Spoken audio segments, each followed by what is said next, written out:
imagine a single mother, early 20s, raising 2 kids and trying to get money in, etc.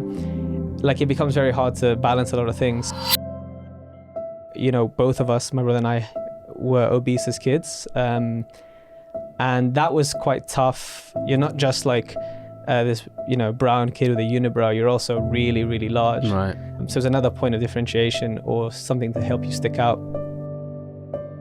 You don't really choose your friends, I say, in the beginning. Like, you're put in an environment and then you kind of like befriend who's ever there. London, cities like that, New York, etc., it's not very like community driven. I need to win for myself and do this. I'm not going to do X, Y, Z. And I think that plays a big part into it.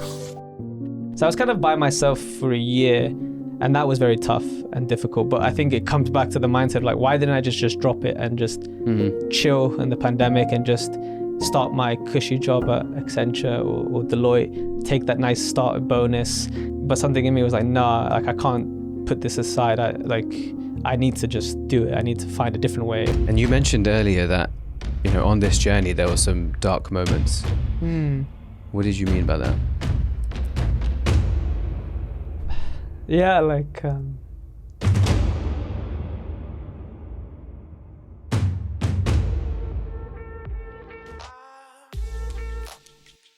Peter, welcome to Roots to Roots. Thanks for being here. Thank you for having me.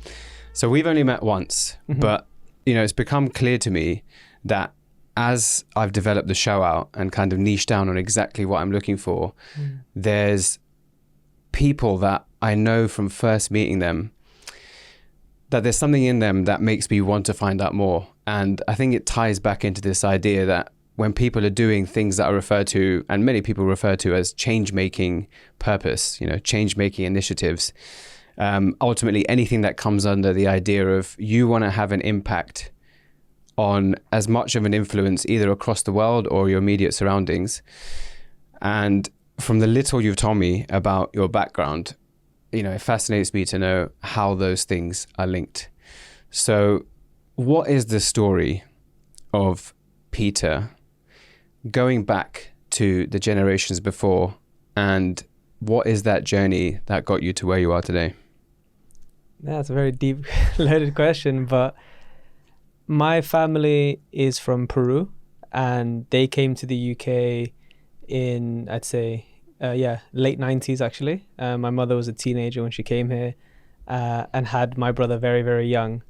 And for context, my brother and I are the first ones in our family, kind of history, etc., to go to university.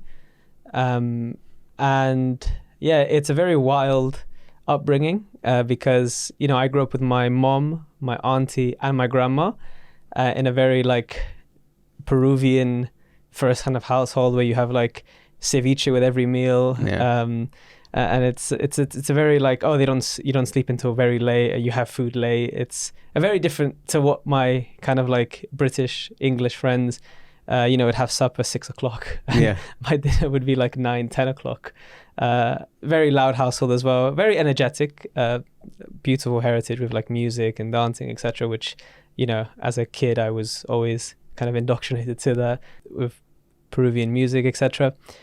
And I think a lot of stuff from, I guess, my mom hustling very young, you know, trying to bring up 2 kids by herself, basically, in London, which is not the cheapest city in the world. Kind of instilled in my brother and I, you know, kind of hard work. And her motto has always been like, where there's a will, there's a way, and you can make it happen. You just have to figure it out. It doesn't matter if you don't have the answers right now. You can do it. You just have to go and start. And I think that's always from a young age has been like ingrained in my head, just seeing her, you know, like do loads of different jobs, anything to kind of put food on the table, etc. And in inventive stuff as well, you know, she knows 5 languages, my mom. So you can start monetizing that by being a translator, helping, etc. She's very good with people skills. And I think I've been able to network well because I just learned from how she, even in restaurants, the way she builds rapport with like waiters, waitresses, the restaurant owners, etc., to give us like cool deals or just make us feel like, we can get special discounts or whatever. It was all just from being very nice. She has like really good charisma, very energetic. And I think as a kid I was like trying to be a parrot and just trying to like mimic that or mirror it rather. And I think I've just taken that into like adult life. So yeah, I think that's a good place to start, was the upbringing of, you know, not growing up with a father, not growing up with, on my other side of the heritage, which is the Saudi Arabian side, just simply growing up with, you know, my grandma, auntie, and mom, and my older brother, of course. I think, yeah, I'd start from there, and I'd start from looking at the hustle culture that was instilled from a young age, seeing my mom have to work super, super hard to raise two boys in central London, West London as well. Kind of like set up the stage for, you know, being good at academics, being good at sports, and trying to be good at startups now. I was going to add that context. So, you know, just for that context, so you have the Peruvian and Arabic, you know, influence within your blood, but, you know, clearly the Peruvian side has dominated sort of the culture and even probably part of the identity that you face. And I just want to go one step back. So your mom and her generation, they were born in Peru, right? What inspired or what influenced that side of the family to leave Peru and come to the UK? It was actually mainly my mom who did that. Okay. So she was young and she wanted to travel. And yeah, she left Peru. She grew up on a farm in Peru, which is very different. Wow. Yeah. And yeah, when she went to Greece when she was a teenager, she picked up Greek very quickly, like within 6-7 months. She's very good at languages. But yeah, she's the one who came to the UK, met my father. I think I said like the only place where a Saudi and a Latina meet is in London, hence why I'm here. And yeah, you know, her life kind of just changed when she had my brother. And then knew she had to kind of stay in London, and then bringing over like my auntie and my, you know, my grandma would come here and there because she loves Peru. She's very like Peru first and like Viva Peru. Yeah. Doesn't like the weather here, and Understandable. I understand. But my grandma kind of just would come, you know, maybe half the year, and then go back to Peru to kind of help with the family, etc. But yeah, she's the one who left, and then kind of went out, explored, and then stayed in the UK. So yeah, it wasn't like that everyone came over. It was just her who's going around. You touched earlier on this, you know, idea of even from the youth that you had and what you remember of, you know, the character traits of your mum. One was the kind of always looking for that opportunity, and, you know, built within that is this idea of resilience. And of what I know about Peru, I mean, for centuries, but even looking at the last century, it was kind of flooded with a lot of conflict by the surrounding borders. And I know that's changed, I think, in recent decades, where now we're getting to a place where the country's going through quite a good economic sort of upturn. But do you ever sense that from, you know, your mum or the previous generations, that being in a place that was filled with quite a lot of conflict has built this, you know, whether indirectly, these innate character qualities of needing to deal with being resilient and, you know, dealing with constant change? Yeah, totally. I think if you grow up in a very like nurtured environment, everything's provided for you, I don't think you're gonna be someone who's naturally gonna like pick themselves back up when they have setbacks, or, you know, for lack of a better word, eat a lot of shit and still keep progressing and powering through. So yeah, I think that definitely molded her, I think, and I guess people in the region as well. I mean, you have stories, for example, like even in the Premier League, of like footballers who from, you know, Colombia, etc., who would travel 4 hours to training, no football shoes, had their first, and then now they're in the Prem, right? Like there is a big resilience in South America because of all the troubles they faced, obviously all stemming from colonialism, but we won't go into that. So yeah, that has come up on the show a number of times. But yeah, it does stem from that. So yeah. Now diving into that idea of you being from these two different backgrounds, what do you know the story of how your parents actually came to meet, and what was the view of you know, from either side of, you know, these two different cultures or these completely two different backgrounds coming together? Was it quite accepted in terms of expectations of a family? I think even though, like, you know, South America is very, you know, Catholic first, etc., and then Saudis obviously on with Islam, there's still quite a lot of similarities between the cultures. They both love food. They both value family a lot. They have generations living in the same households as well. So there's a lot of similarities between the two. But I think, my mom was very open to, I think she called herself a Muzo Christian. Okay. So she was like happy to do both, practice both. And it was she just loved both cultures. But like I said, I didn't grow up with that side of the culture too much. So I don't really, it's funny because people always say to me, even when people from Peru or different parts of South America, they're like, oh, you look way more Arab, or why don't you speak Arabic? Or like, I don't feel, I'd say, like as accepted, or I would say accepted is not right, but I don't feel like I belong to Peruvian culture as much. And I definitely don't belong to Saudi Arabian culture much, because I don't speak the language. I've never been there. So I'm kind of in this weird hybrid mix of like, maybe I'm just a Londoner. Yeah. Well, I mean, there's that whole third culture kid perspective where, there's a lot of benefits where you kind of get to pick and choose from, not pick and choose, but you get both, cultures and values. And then of that, you can kind of mold a bit of what you believe in or what you stand for.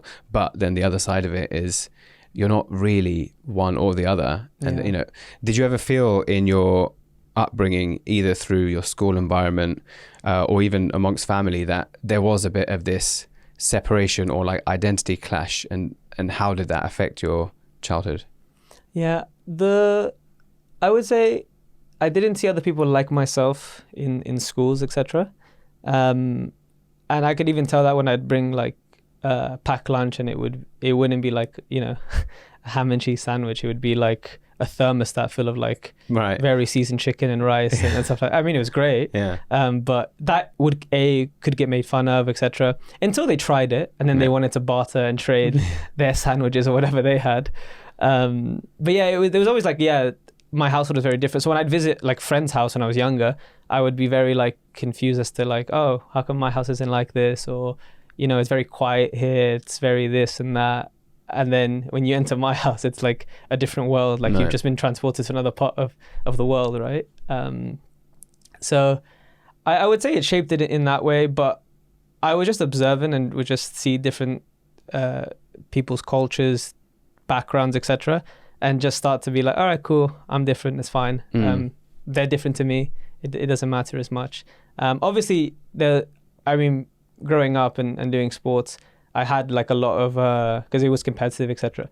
There was a lot of like racial slurs my way, etc. Right. But they'd get the geography wrong. So they'd say like the derogative term for someone who's Pakistani, all that sort of stuff.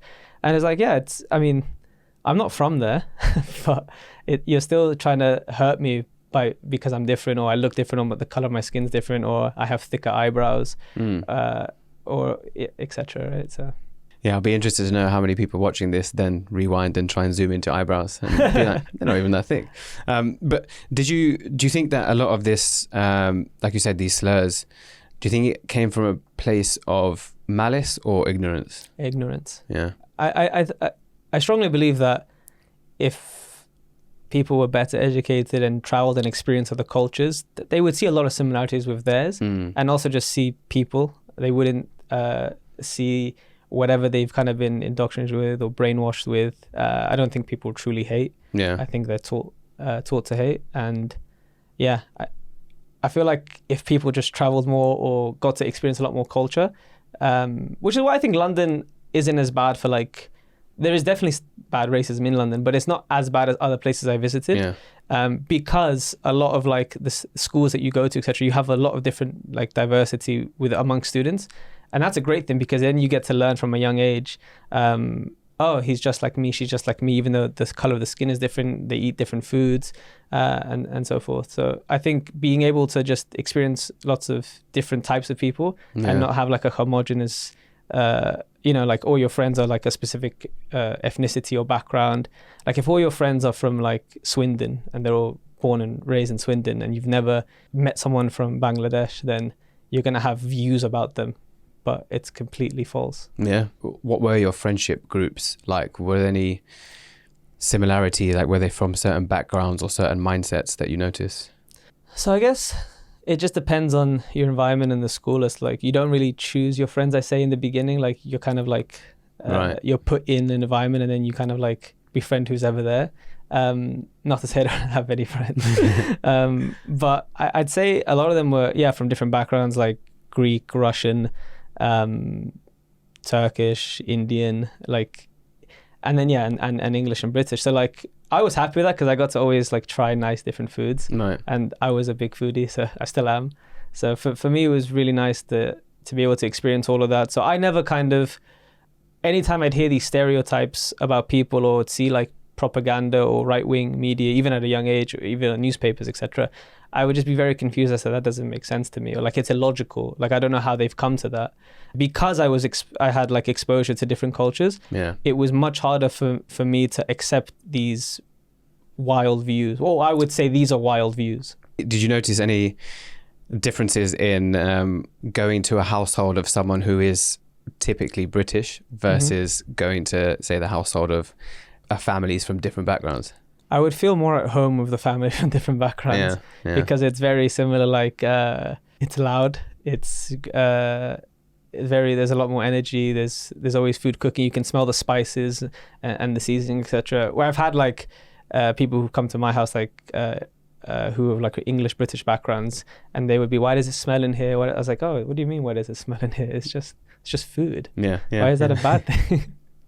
It was from a previous episode, but it really struck to me, which was the idea of hospitality.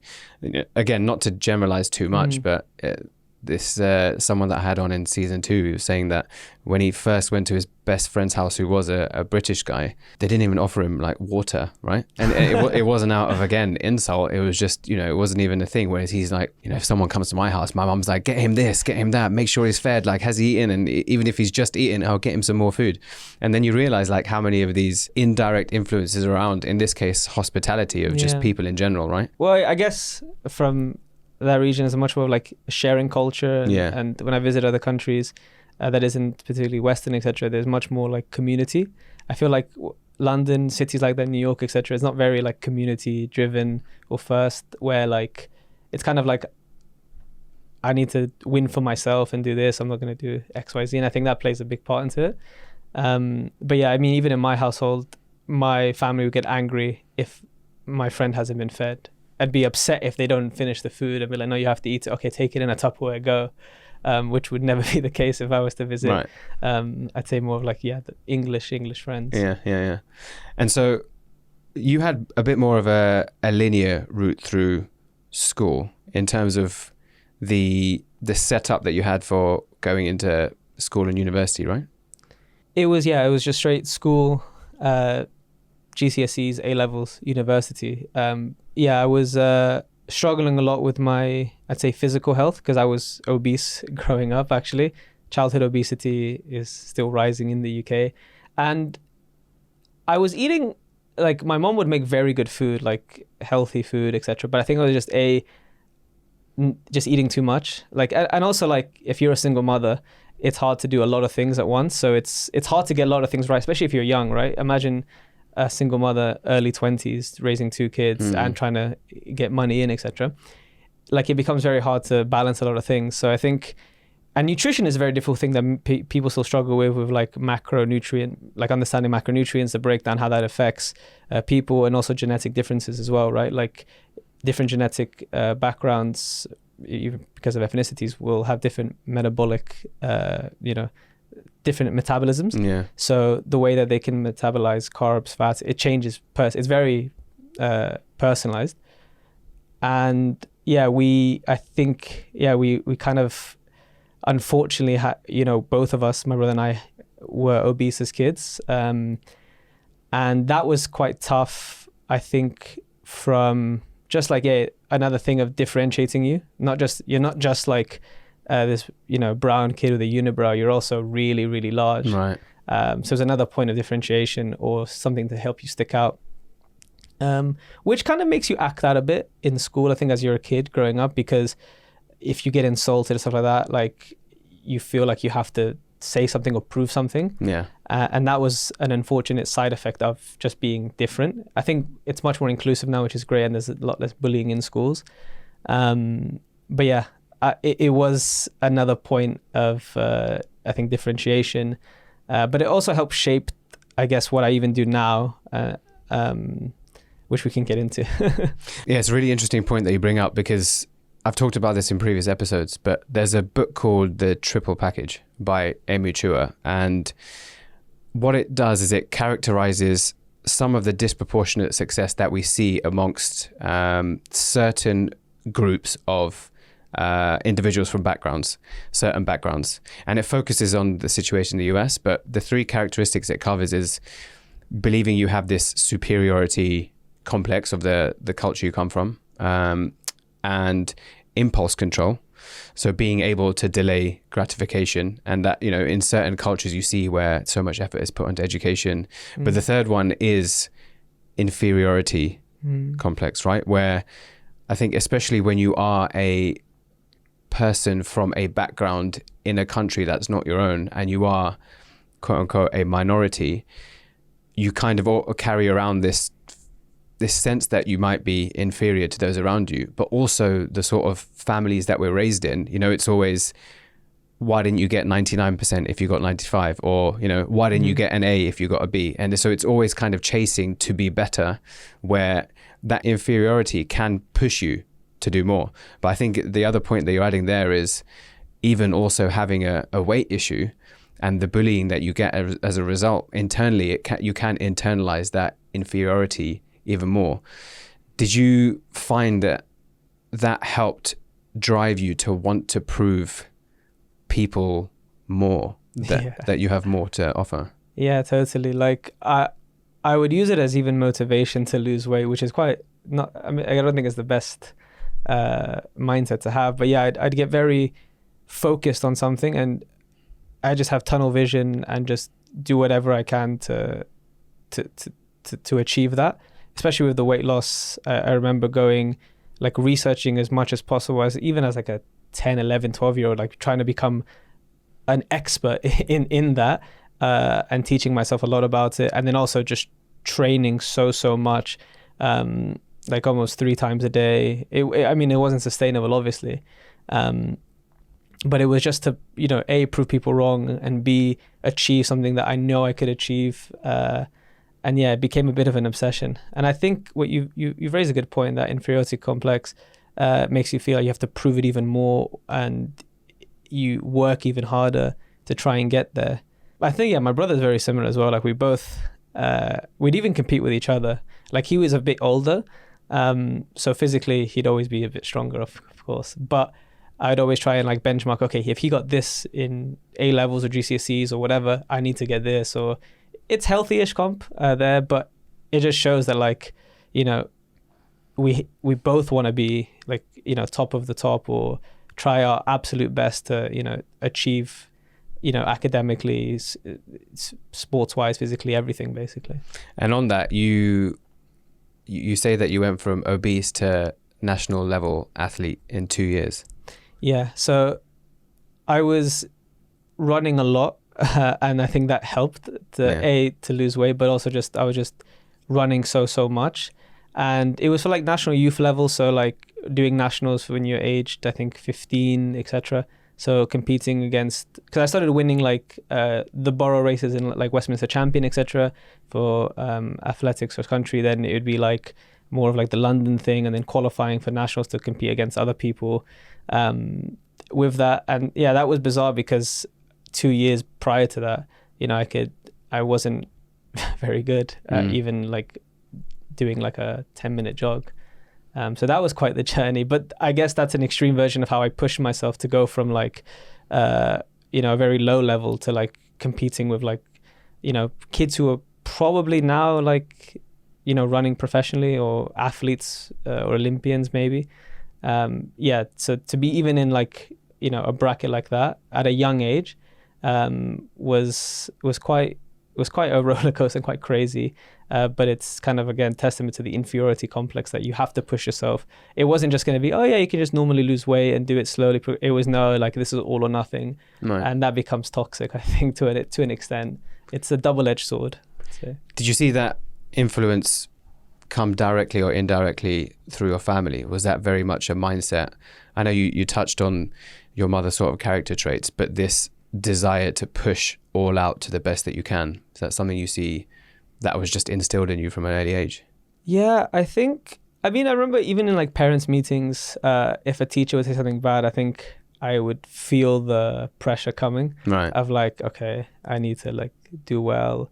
And I think there was something in me that it was like, I also want to make family proud, everyone proud, which means, okay, I need to achieve above and beyond and go the extra mile. And it was just like, I think that's carried on even into adult life, where I'll beat myself up a lot if I don't like push myself or like, you know, exceed or try and get this, and some things that are even unattainable. I think I still carry to this day. I'm self-aware of it now, that, you know, I'm pushing myself from this kind of complex, and I need to learn to kind of like, you know, be okay where like it doesn't have to be 0 to 1,000,000 very quickly, or 0 to 100 rather, and be able to do it in a more sustainable way. So I think, yeah, you'd even have things like body dysmorphia, where, you know, I was like, oh, I'm not as lean as I used to be, or I'm not as athletic as I used to be, and then I get, okay, I need to make my own training program again, and I'd be like, wait, I need to take a step back. I was like,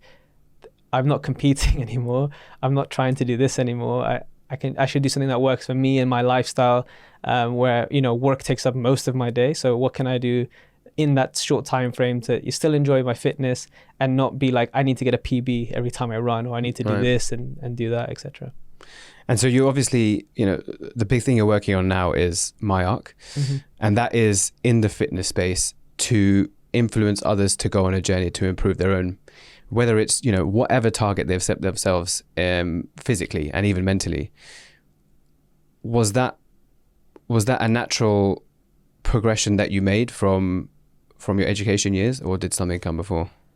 So I guess I finished, I studied management science at UCL. I did masters with it as well. It was very data heavy, data analytics, very quantitative subject, etc. And it was also quite practical with like business challenges and all that sort of stuff. And that got me kind of understanding how businesses work a lot better.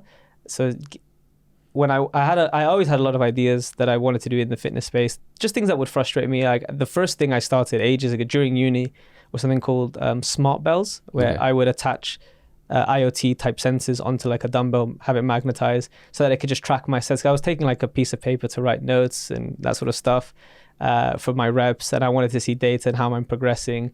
And I just hated manually tracking it. So I wanted to make smart bells, and I was going gym to gym like a door-to-door salesman, trying to see if they'd be interested in something like that. And this was during uni. And then it kind of pivoted into something where we used computer vision. So I was like, I don't have the money to buy loads of sensors or have a production team or a unit or whatever. What if I can use software to do the same thing? And that's where the first version of this company started, which was using AI to track your body. So instead of having sensors on the weight, instead it would just track through the camera of any iPhone or any smartphone rather, you know, your range of motion, your reps, your sets as you go up and down, you're squatting or shoulder pressing, whatever exercise we kind of programmed. And that was going quite well. That was straight after uni. And I had secured a job, 2 jobs actually, Accenture and Deloitte for consulting. So I was going to go uni, then straight to that. But then this just kind of like, I wasn't excited about that, but I was very excited about this because I was building something. I was going around again, gym to gym, trying to sell things to personal trainers, to the gyms. And it was going well. I had loads of managers sign letters of intent, people wanting to do the free trial, to do the trial. So we had about like 6,000-7,000 people who were ready to kind of roll it out into the gym. And then COVID hit, and we were a B2B play. Like we wanted to put it in the gyms, licenses to the gyms, etc. And then, when the gyms closed, we had to kind of like take a step back and like, what can this develop into? And then my co-founder now at the time, my co-founder, still my co-founder today, Arahan, took a job because he comes from an Asian background, and both his parents, I believe, are doctors, and he did engineering at Imperial. So there was a very big emphasis he needs to get a job, and he had a job lined up for investment banking at Barclays, and he didn't take it. Wow. And that was a yeah, I think it's even harder in like an Indian household to say no to that. So we did it for like a year and a bit, but then COVID hit. His parents kind of wanted him to get a job. And he got like he was working in a software agency developing products for loads of other companies and startups, which was ironic because we wanted to develop this. So I was kind of by myself for a year, trying to like iterate and trying to get something. And that was very tough and difficult. But I think it comes back to the mindset of like, why didn't I just drop it and just chill in the pandemic and just start my cushy job at Accenture or Deloitte, take that nice starter bonus, just chill out, run around, like. But something in me was like, nah, like I can't put this aside. I need to just do it. I need to find a different way, or like, yeah. So it goes back to the childhood thing, right? Yeah, and actually touching on that exact point, and it's something that comes up again in the book, The Triple Package, which I think is really poignant to note. And what it says is that some of those exact same characteristics and values that help people to have succeeded from when they come from these particular backgrounds can also be very imprisoning in the way they define success. And so what that means is that, you know, coming from backgrounds where it is all about pushing yourself and, you know, dealing with that inferiority complex to always strive to be the best, it still usually goes down a more conventional route of success, right? So the well-respected job or the high-paying salary, right? Careers like doctors, engineers, lawyers. A lot of the time with these type of jobs, there is normally a ceiling at which success has its height. And this is where it's something that I refer to as the difference between meaning and money, right? Where when someone like yourself decides that, exactly as you've communicated, you have the desire to pursue a meaning behind what you do or a purpose, because it's something you strongly believe in at the sacrifice of, as you've said, a high-paying job. Sometimes it's either not really understood by people from our community or background, or you're just going to have to deal with a lot of pushback and, moving hurdles out the way in order to pursue this. Did you see that situation happen within your either community or your immediate family, where there was this, almost frowning or pushback when you were pursuing this route of meaning over money? Yeah, I think at first there was a tiny bit with family, but mainly my mom. My grandma is just like, yeah, do what you want. But mainly with my mom, but she was actually very supportive. And I think she just has a lot of confidence and trust in me to just figure things out. Because, she couldn't help with GCSEs, A-levels, university rather, or either. And I was able to get, really good grades, a first class from UCL, first class degree. And she kind of like backs it to be like, yeah, okay, I trust you. You can do it. And again, she's always got that where there's a will, there's a way. You can achieve it.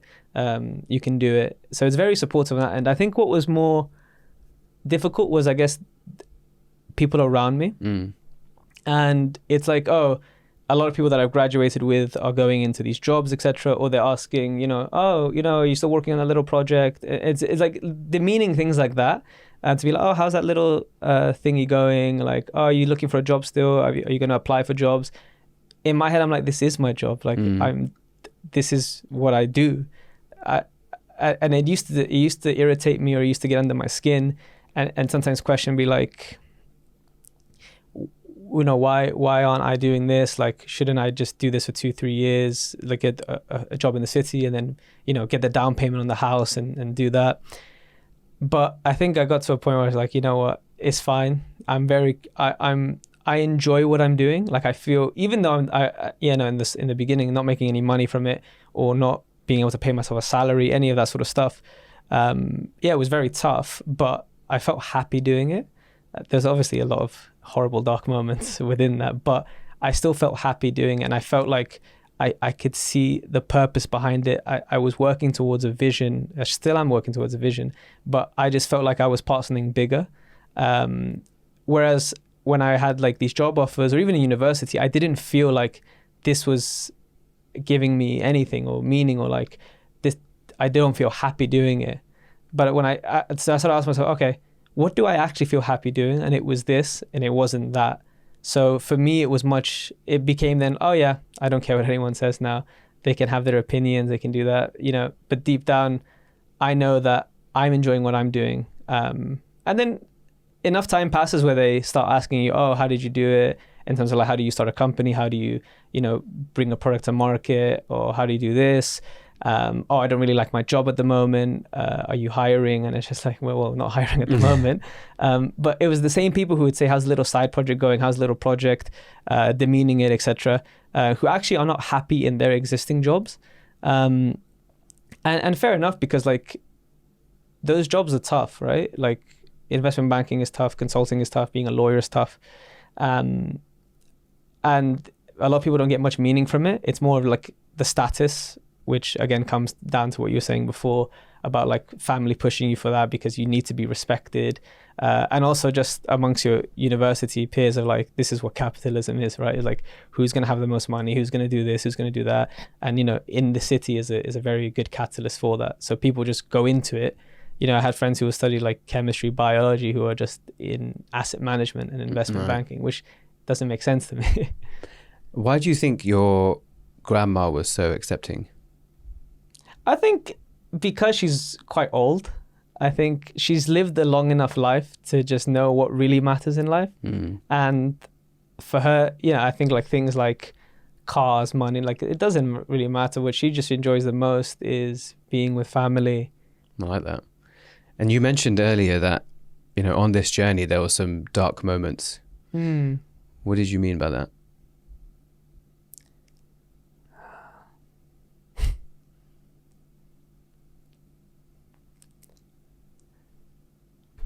Yeah, like... Yeah, take your time. A bit of water. Yeah, all the time you need.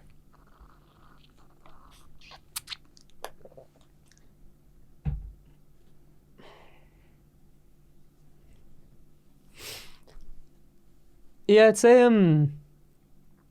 like I said, right, I wasn't able to...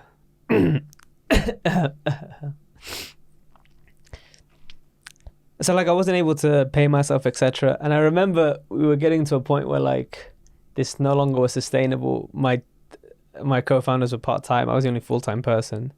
And we were trying to raise money at the time just so everyone could come full-time at least, because I couldn't do it anymore by myself. I needed people to help. Even though we had like a really shitty live product out there, it was making some money. There was good traction for it to understand that like this is, if people are paying for this, and I mean horrendous product at the time, like it was so bad. If people are literally paying for it and some people are making thousands from it, there's something here. And with the right, resources behind it, aka time, we could really take it off, etc. So I remember before getting our first investors who were Techstars, really amazing accelerator. I'd say them and Y Combinator are probably the best in the world. So it's very hard to get their investment. I saw there was this event, and I called Web Summit, where like loads of investors, startups, everyone just goes to it. And I remember looking at my account and thinking like, I cannot afford this. And I met this guy who went to my uni, and he was in a startup. Named Parham, and he told me about this event, and he says, oh, I have a guy who's selling a ticket at a discount. And that was a big risk I took because it was basically all the money left in my account. Wow. To get that ticket, to go to Lisbon, and then even the Airbnb I stayed in was terrible. It was like the shittiest hostel kind of thing, and like the bathroom didn't work. I'd have to go to the bathroom downstairs in the cafe to use. Like it was horrendous, and there was no hot water, so like you'd have to shower with very cold water and then head over, and you'd be there from 9ish a.m. until like 6 p.m. and then there's the after events. We try and meet as many investors as possible.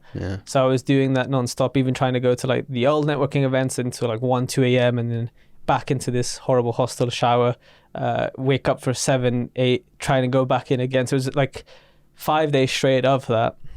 Yeah, it was tough. And in my head, I was like, this is a failure. Like I didn't get anything. Like I thought, oh, I'd meet someone and they'd sign a check straight away. Like it didn't happen that way. But I did meet people from Techstars very, very briefly, and they just gave me an email, and I messaged that email. They gave me another email. I messaged that email, another one, and I just kept knocking on the door. I just kept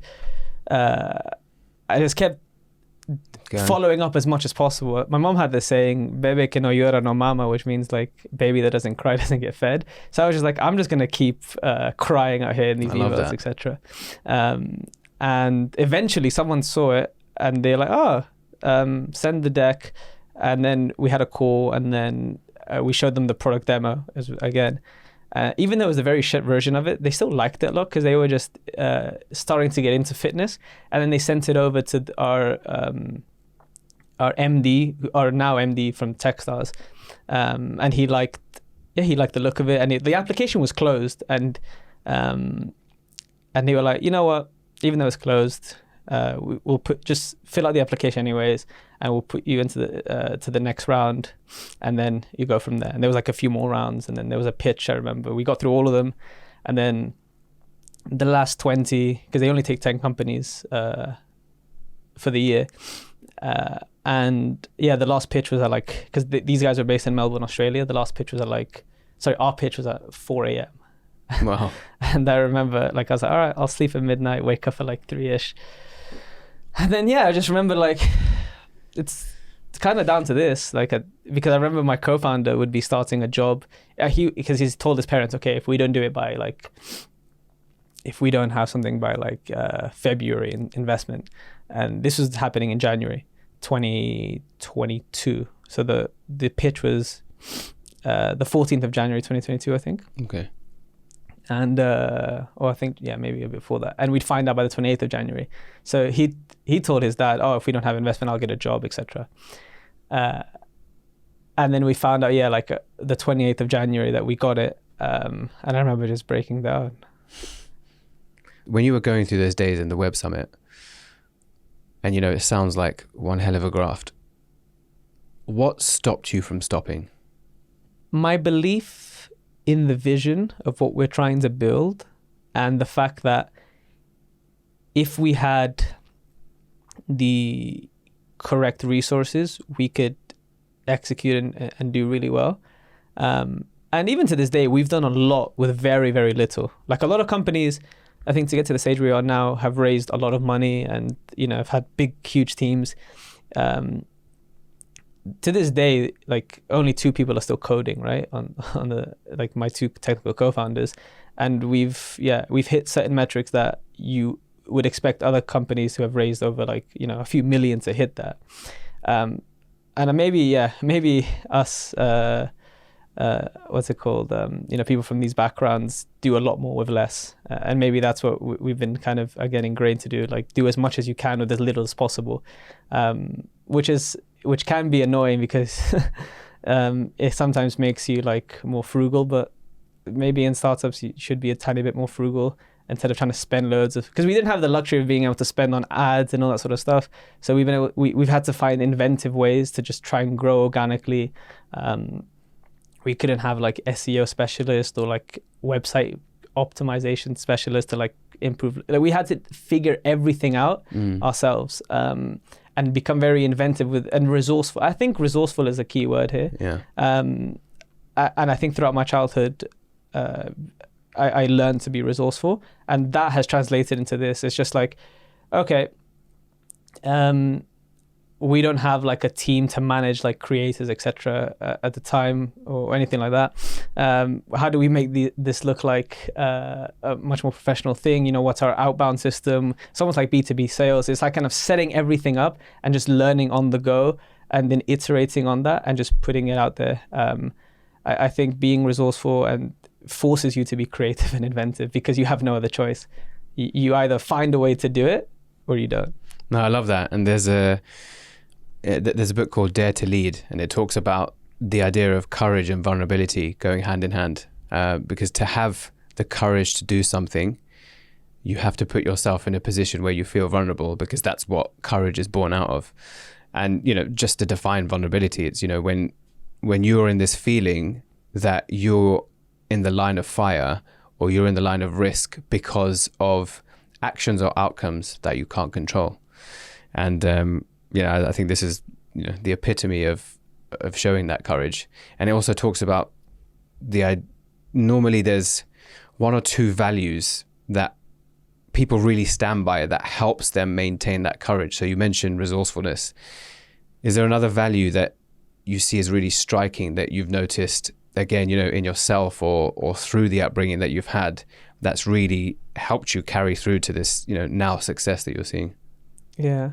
I would say perseverance, of like being able to keep standing up after a lot of shit has come your way, and then just trying to be objective about it and understand why it was a setback, and then how do I avoid, or how do I learn from this, and then keep learning from this and just keep pushing. And I think ego is a thing that you have to kind of dismantle in this world, where like, if you don't care that you're going to look like an idiot, or you don't care that you're not going to get things right, that's almost like a superpower. If you just put your ego to the side and learn, and don't be afraid to make mistakes, then it will suck in the beginning for a bit, or like you'll look like an idiot for a bit, but over time it will compound and you'll start to become an expert in that, or you gain mastery within whatever that domain is. But you have to put your ego to the side, and I think perseverance alongside that really helps. And even when you say things like success, I still don't think there's a lot of success yet. And I have a lot of friends, or even my partner, saying they're like, oh, you should feel like this has become successful, etc. In my head, it's not successful yet, and there's still a lot to do. And so yeah, maybe I'm imprisoned by that success, what you said. But yeah, I still don't find it like that. There's still a lot to do. I'm very proud of all the stuff that we've accomplished, and most likely more all the obstacles we've overcome. I'm very happy that we've been able to do that, me and my team, Arahan, Nikhil, as a group of co-founders. Yeah, I remember even Nikhil, when we got into Techstars, telling him to also hand in his notice and quit his job he was working. Truth be told, I didn't think he was going to do it. I was like, because he's also from an Indian household, and they obviously, he also did. They both got, masters first class from Imperial. They're both engineers, right? So like, imagine telling your family like, oh yeah, I'm going to do this, this platform, this startup. And they're like, oh, what is it paying you? He's like, oh, very, very little, almost. Yeah. And it's like, so you're leaving your high-paying job to do this. It's very, in those households, it's hard to kind of like fathom. Yeah. But yeah, it's testament to both of them to take the risk as well with me. I know that I say that I was full-time for a lot before them, etc. But it's also still very hard for anyone to leave like a high-paying job, because salary can be like a drug to people, right? Yeah, and it is that, there's one thing which is the fear of failing, but then there's, especially in these kind of households, again, it can be any household, but it's that fear of failing to satisfy other people's expectations. Guilt becomes an element of that, right? And you feel guilty, like you're letting your parents down, or if people have paid for your education as well, you're like, oh, well, you've invested in me, and now I'm not giving you a return on that investment. Yeah. Or I'm not taking care of you. I think that's a big fear as well, as like not being able to take care of like your family, the ones who have taken, have put a lot into you for like you growing up, etc. MyArc. So tell me, what is MyArc and what is the goal behind it? So MyArc is a platform that enables fitness creators to train their fans at scale, and we can automatically calibrate generic training plans to a user's individual needs. And so far we've taken creators from minimum wage to 6-7 figures, and we've also seen users have some serious health transformations, overcome obesity, come out of a diabetic state, which, as you know, as I was obese before, that's very powerful. A very powerful story. So yeah, there's serious health transformation for the consumer, and there's also like economic empowerment for the creator. But the thing that we really focus on is that being able to kind of hyper personalize fitness at a massive scale, right?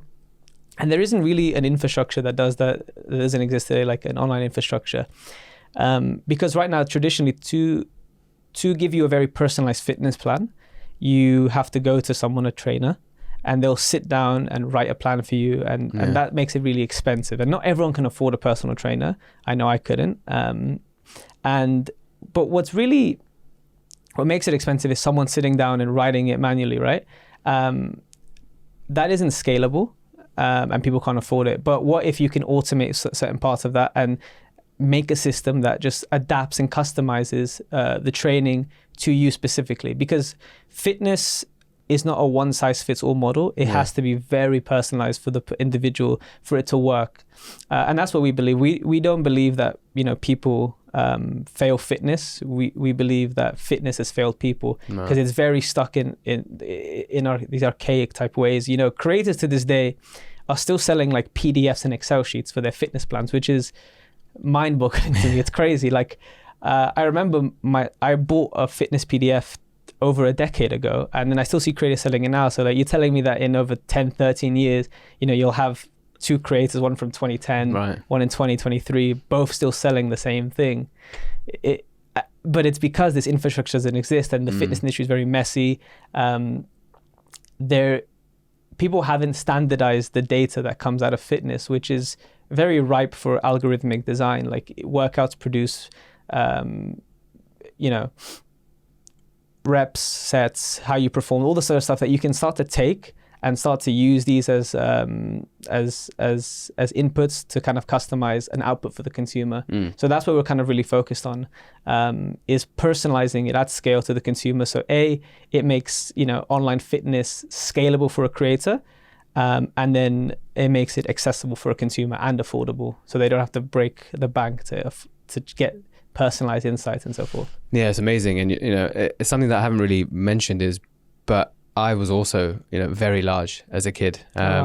Probably in my year I was like the top, always in the top 5 of the large kids, and I faced similar types of bullying, and I think that drove me to not want to be like that. And I remember first coming out of it, and it became very hard to separate myself from that identity, where when I went into university, I wasn't viewed in that way, but I still viewed myself as that way because that's what I'd been conditioned to know for the first 17 years of my life. And making that transition is so powerful. I probably didn't do it in the best way. There was a lot of cardio, a lot of just not eating properly because I just thought, what do I know is the quickest way to do it. So this kind of accessibility, and it's powerful because it is way more than just that physical appearance. But for you, what is the most fulfilling part of all of this for you? It's seeing users make insane health transformations and feeling super confident in themselves. Not just transformation in terms of like, before and after picture of like, or whatever. It's more like they're making fitness a lifestyle and feeling really empowered with it, and feeling like, these are people who, who've said, I can't step foot in the gym, I'm too embarrassed, I'm too anxious, I'm getting too stressed, I can never pick up weights, I can never be me. And then after using the app and training with that community of other users, and also the creator being there as well, they've like completely flipped their life over. They feel a lot better, and they just feel happy. And seeing that, for me, is very fulfilling, because it's like, these are people halfway across the world, like a lot of our users in America, that something that we've built is really impacting their lives. And from going from like an obese state to a not obese state is a big deal health wise, right? You're going to live a lot longer. If they ever have, if they have children, they'll be able to be there for their kids. Or even some of these are like, some of the users are mothers, etc. Mothers of 3 who say, I'd never have time for fitness and stuff like that, and then now fitness is part of their lifestyle. For me, that's very fulfilling. And also seeing these creators being able to make a great living on it. We had one creator, she was living in a council flat on minimum wage, single mother as well. So it kind of ties back to me growing up in a single mother household and how difficult it is. So then seeing her power her community with the app and then make a great living, over 6 figures, it was a very powerful moment. And seeing other creators on track for that. We have creators in in parts of the world where their annual salary is now their monthly with us. And yeah, it's pretty amazing to see that, again, that economic empowerment for these individuals who inspire so many people on their social media channel, but haven't been able to monetize correctly, or don't have the opportunity to, because there is no tools or infrastructure to let them train their fan base properly. And then on the consumer side, it's the health transformations. That fulfills on both sides.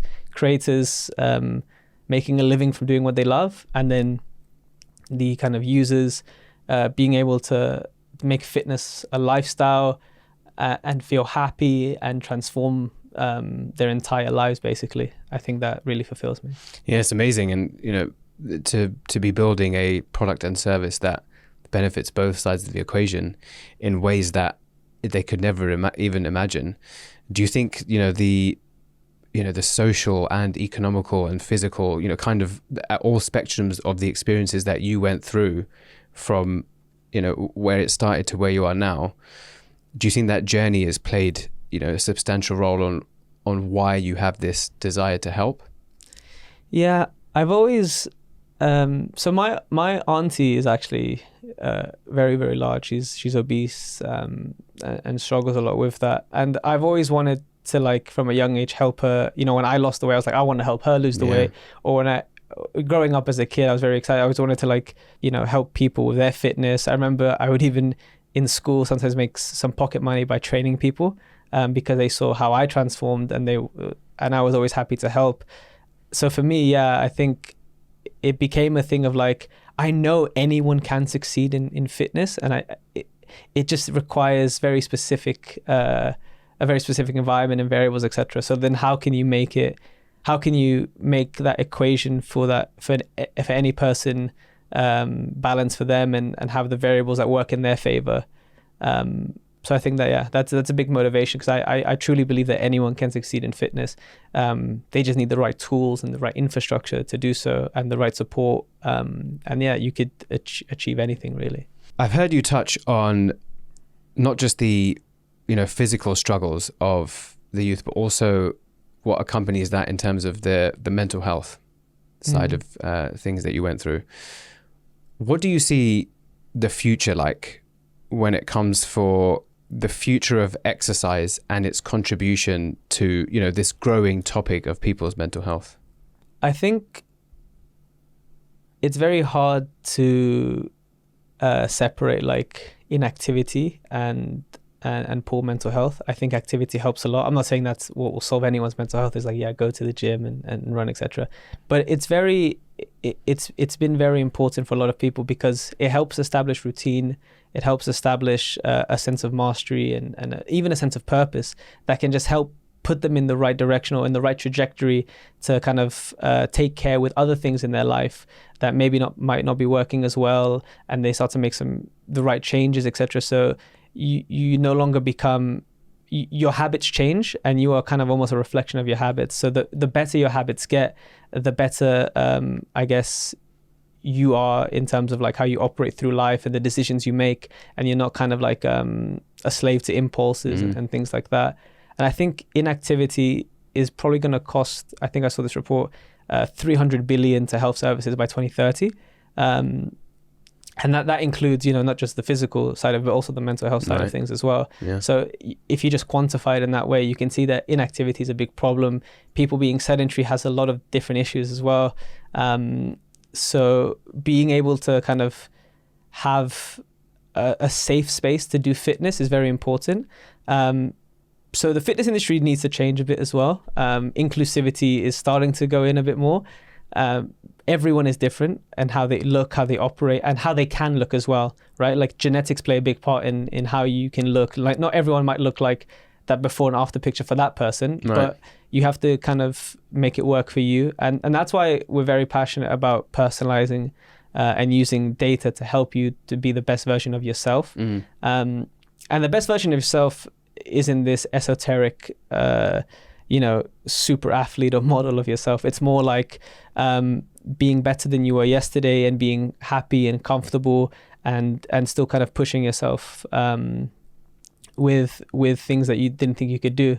And I think, seeing that in our community, we have lots of community chats with like the creator and their fans, and seeing like it becomes such a safe space where people flourish, people even put their problems down in their lifestyle, and it's just become such a supportive community where they're all kind of like gelled together by, them starting this fitness journey, their story, their arc, basically. That's what we called it, MyArc, because it's all about your journey, your story, and your arc. That's amazing. And yeah, just on something you were saying, there's a good book called Change Your Brain Every Day. And one of the things it mentions is that I think exercise has been shown to have a side-by-side comparison to treating depression as antidepressants. And, I think what you're doing is so important, because there's a lot of these simple benefits around exercise that, like you say, are still not understood, because the exercise industry is still lagging behind in the sense of it is quite aesthetically focused. It is changing, and I think you're doing a brilliant thing. So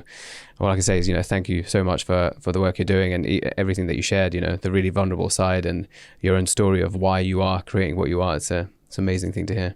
Thank you very much. Thanks. Really appreciate that. And we do have a quick closing tradition on this show, where there's 2 questions that I picked from a list of questions that previous guests have left. Okay.